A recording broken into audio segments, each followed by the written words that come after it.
For one dangerous moment, palms against Jim's shoulder blades, I thought of my father. "Mum," Curran's small plaintive voice, "Gran needs to talk to you." We pulled apart. Still distraught, Jim walked away, raising his hand in farewell, just as my mother-in-law put hers on my arm. "Please come up for lunch," she said, voice pleading yet cautious, as if she expected me to lunge at her, given the slightest provocation. "That is, if you want company."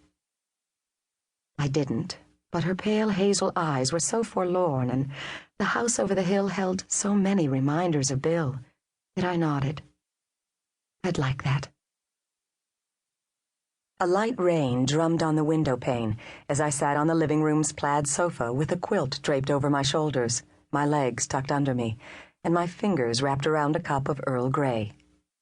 Bill's father stoked the fire while his mother cleared the plates of roast beef and mango chutney from the table.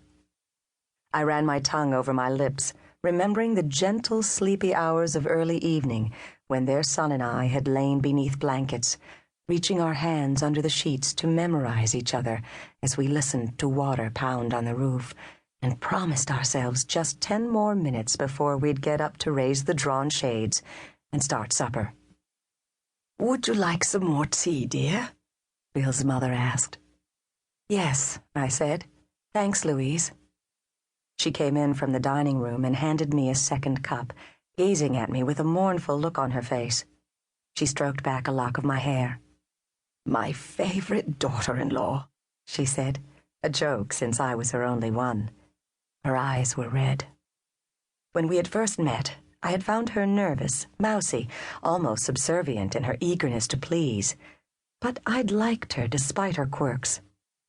After 21 years with my mother, the fashion goddess, I was delighted to meet a woman who answered the door wearing jeans with holes in them.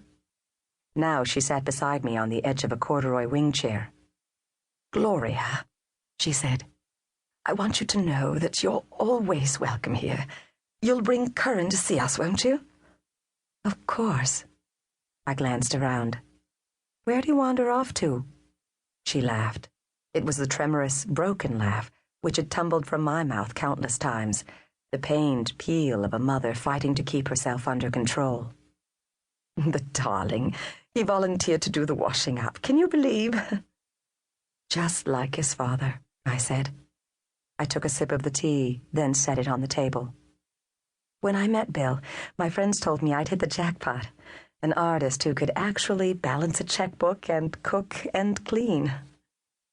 By the fireplace, Bill's father wiped the moist corner of his eye with his thumb. He caught me watching him, and I smiled. He turned his head. I felt as if all day I had witnessed and validated the grief of others, Jim, Louise, while my own lay submerged, waiting to spring out, not in acceptable expressions of tears or eulogies, but in a frantic plea, an angry shout, fingernails scraped down an innocent cheek. We heard a banging noise from the kitchen. Bill's mother stood. "I'd best go check on him," she said.